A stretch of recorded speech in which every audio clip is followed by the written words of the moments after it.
ভাইরা, তোমরা জান্নাতের মধ্যে আছো, আমরা জাহান্নামে যেন এসেছি। আমরা জীবনে নামাজের ধার ধারিনি, জীবনেও সাজদা আল্লাহকে করেনি। ওই মসজিদ থেকেছে, আজান হয়েছে, মুয়াজ্জিন বলেছে হাইয়া আলাস সালাহ, হাইয়া আলাল ফালাহ, আস-সালাতু খায়রুম মিনান নাওম। কত আওয়াজ দিয়েছে, আমরা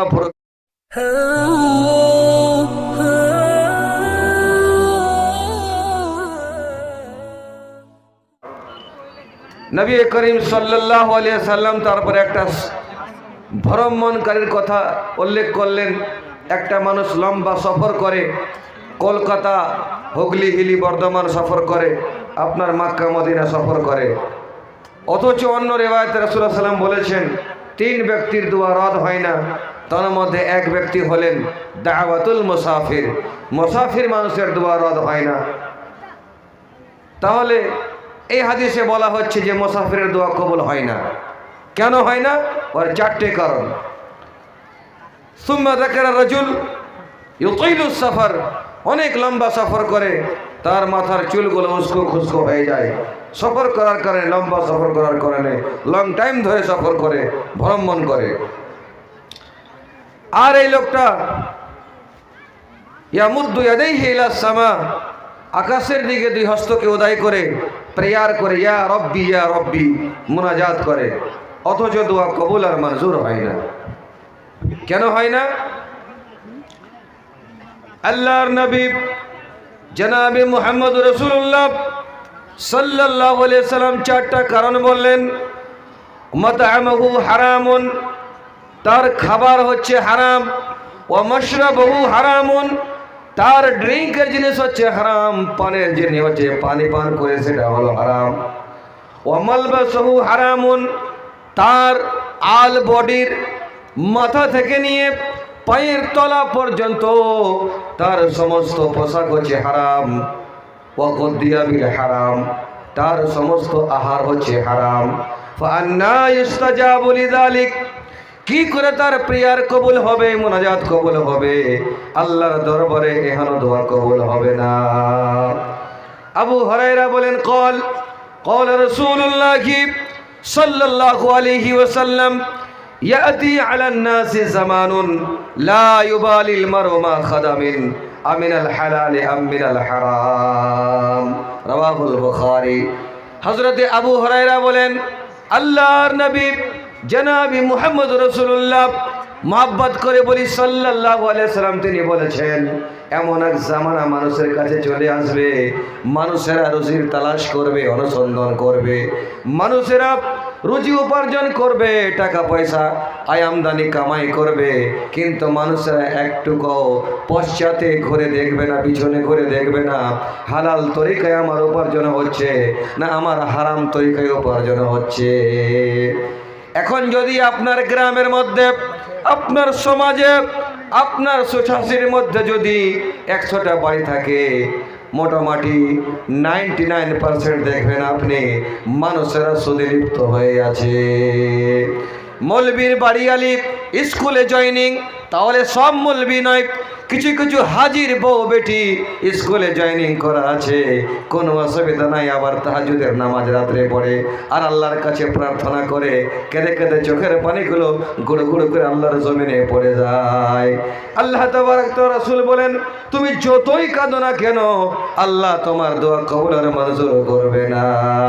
আমি চেষ্টা করব বলার, হাদিস থেকে প্রমাণ করে দিই আপনাকে, এটা হচ্ছে বুখারী শরীফের হাদিস, কোনো মৌলবীর ক্ষমতা নাই হাদিসটাকে জয়ীফ বলে দেওয়ার। এমন জামানা চলে আসবে মানুষের কাছে যে মানুষেরা চিন্তা করবে না, মানুষেরা একটুকু ঘুরে দেখবে না আমার রুজি আমি তালাশ করছি হালাল তরিকায় হয় না হারাম তরিকায় হয়। মিকদাদ বিন মাদি কারিব বলছেন, قال رسول الله صلى الله عليه وسلم ما أكل أحد طعاما قط خيرا من أن يأكل من عمل يديه رواه البخاري। হযরত মিকদাদ বিন মাদি কারিব বলছেন, আল্লাহর নবী জনাবে মুহাম্মদ রাসূলুল্লাহ সাল্লাল্লাহু আলাইহি সাল্লাম তিনি বলেছেন, এমন পৃথিবীতে কোনো মানুষ নাই যে এর থেকে বেশি হালাল খেতে পারে। যেই মানুষটা নিজের 2 হাতে কামাই করে কষ্ট করে শ্রম দিয়ে মেহনত করে নিজের পাসিনাকে চুইয়ে খায়, এর মতন হালাল খাদ্য আর পৃথিবীর বুকে কোথাও হতে পারে না। ওয়া ইন্না নবী আল্লাহি দাউদ আলাইহিস সালাম, হযরত দাউদ আলাইহিস সালাম আল্লাহর নবী নিজের হস্তের নিজে হাতে কামাই করে তিনি ট্রেনিং প্রাপ্ত মুজাহিদ দ্বারা এদের জন্য জেরা তৈরি করতেন, অস্ত্র শস্ত্র তৈরি করতেন, টুপি বানাতেন, আর এগুলো নিয়ে মার্কেটে বিক্রি করে নিজের ছেলে মেয়েদের বাল বাচ্চাদের আহারের ব্যবস্থা করতেন।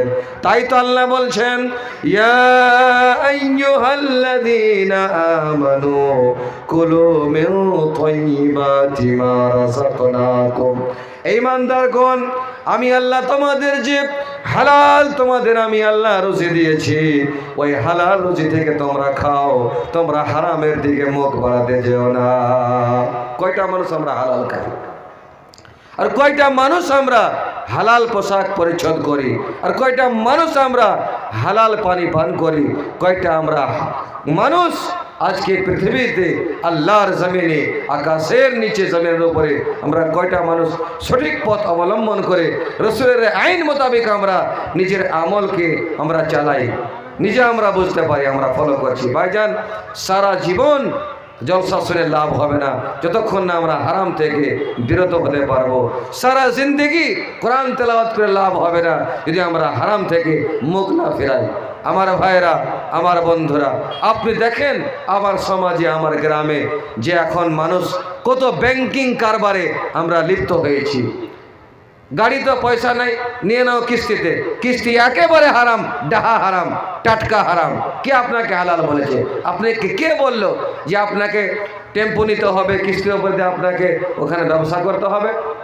আপনার পয়সা নাই, আপনি চকলেট দিয়ে ব্যবসা শুরু করেন, আবার চকলেট যখন আল্লাহ পাক পয়সা দিল আপনি কলা বিক্রি করেন, কলা যখন বিক্রি করা হয়ে গেল, যখন আল্লাহ আপনাকে পয়সা দিলেন তখন আপনি একটা কাপড়ের দোকান খুলে দেন, যখন এতে আপনার ফায়দা দিয়ে দিলেন আপনি আরও কিছু করেন।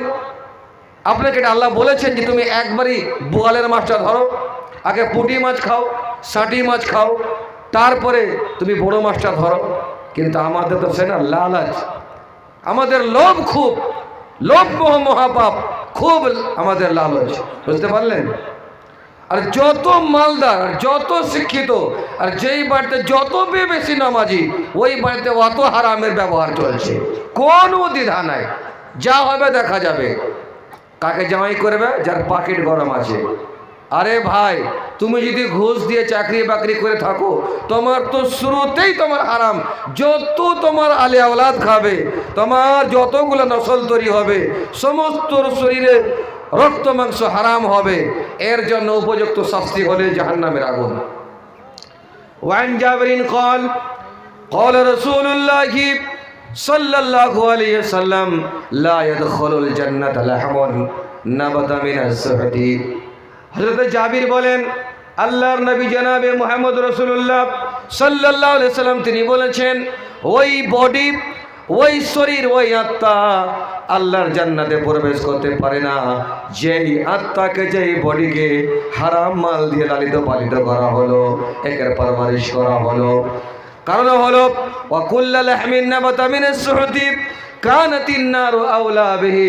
রাসূলুল্লাহ সাল্লাল্লাহু আলাইহি ওয়াসাল্লাম কি সুন্দর মোবারক জবানে বলে গেলেন, আমার ভাইরা, ওই বডির জন্য, যেই বডির ভিতরে রক্ত আর মাংস হারাম মাল খেয়ে তৈরি হয়ে আছে, এর জন্য জাহান্নামের আগুনটাই হচ্ছে উপযুক্ত শাস্তি। এর জন্য এটাই হলো উচিত বিচার। আমার ভাইরা, জামানা আমাদের কাছে চলে এসেছে, আমরা একটুকু পরিক্ষেপ করি না, চিন্তা করি না আমাদের হাসর কি হবে, ময়দানে মাহশরে কি হবে। কোন লোকটা জানে না সুদ খাওয়াটা হারাম? আমরা জানি সুদ খাওয়া হারাম, পেঁয়াজ খাওয়া হারাম, সব আমরা জানি। মানুষকে ঠকে খাওয়া হারাম। আর যারা গরুর পাইকারি আমরা করি, ব্যবসা করি, গরুকে আমরা অনেক কিছু সাবুন খাইয়ে দিয়ে অনেকে মাংস বিক্রি করে যারা কষায়, এগুলো করা হারাম। মানুষকে ধোকা দেওয়া হারাম। মান গাশানা ফালাইসা মিন্না, যে মানুষটা ধোকা দিয়ে মাংস বিক্রি করে বা কোনো ব্যবসা করে, ও আমার উম্মতের উপযুক্ত নয়, ওই আমার উম্মতের মধ্যে নয়। এটা আমার কথা নাই, রাসূলুল্লাহ সাল্লাল্লাহু আলাইহি সাল্লাম বলেছেন। মুসলিম শরীফের রিওয়ায়াত, আবু হুরায়রা রাদিয়াল্লাহু হাদিস। আমার ভাইরা, আমার এখান থেকে বুঝতে পারছি কোন লোকটা জানে না মদ ড্রিঙ্ক করা হারাম, কে জানে না সুদ খাওয়া হারাম, কে জানে না মানুষের ক্ষেতে লাইল কাটা হারাম। আমরা সব জানি, জানার পরে আমরা বেঈমানি করে চলি। আল্লাহর কোরআন প্রমাণ করে, ইন্নাস সালাতা তানহা আনিল ফাহশাই ওয়াল মুনকার। মানুষ তুমি ভালো করে শোনো, 21 পারা সূরা আনকাবুতে আল্লাহ বলেন, নিশ্চয়ই মানুষকে বেহায়াই থেকে, মানুষকে অন্যায় থেকে, মানুষকে বেপরদাগি থেকে, মানুষকে লজ্জামুক্ত জিনিস থেকে, মানুষকে আই নামাজে মানুষকে রোকে দেয়। একটা মানুষ নামাজও পড়ে, চুরিও করে, নামাজও পড়ে, মদও পান করে, নামাজও পড়ে, মানুষের উপরে জুলুমও করে, নামাজও পড়ে, ধোঁকাবাজি করে, ব্যবসাও করে। আল্লাহর কোরআন কি মিথ্যা নাকি? নাউযুবিল্লাহি মিন যালিক। তার মানে হলো আমার মধ্যে ডেডিকেশন ঢুকানো আছে, আমি পরেশগার মুত্তাকি হতে পারি নাই, আমার আল্লাহর ভয় নাই। যদি আমার ভিতরে আল্লাহর ভয় হতো, কখনো হারাম মাল খেয়ে আল্লাহর ঘরে আমি অ্যাটেন্ডেন্স হতাম না।